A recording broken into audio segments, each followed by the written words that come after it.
இன்றைக்கி நம்ம வீட்டில் ரொம்பவே ஹெல்த்தியான ஒரு ரெசிப்பிங்க. களியும் கறி குழம்பும். கேழ்வரகு களி சாப்பிட்றதுக்கு அவ்வளோ டேஸ்ட்டாக இருக்கும். வாரத்தில் கண்டிப்பாக ஒரு நாளைக்கு எடுத்துக்கோங்க.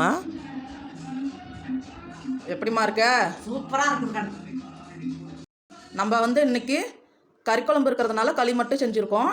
இது வெஜ்ஜில் வேணும்னா நம்ம கீழே வீடியோ இருக்கும் பாருங்கள், அதை கிளிக் பண்ணிங்கன்னா பருப்பு கூட்டும் களியும் இருக்கும். கண்டிப்பாக ட்ரை பண்ணி பாருங்கள்.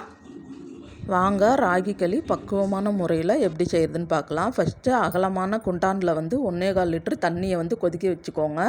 1/4 கிலோ மாவை எடுத்துகிட்டு இந்த மாதிரி தண்ணியாக கரைச்சி வச்சுக்கோங்க.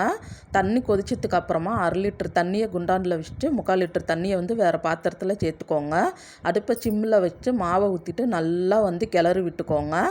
கிளறினதுக்கு அப்புறமா கட்டிப்படும். அப்போ கொஞ்சமாக தண்ணி சுடு தண்ணி சேர்த்துட்டு மறுபடியும் கிளறி விடுங்க.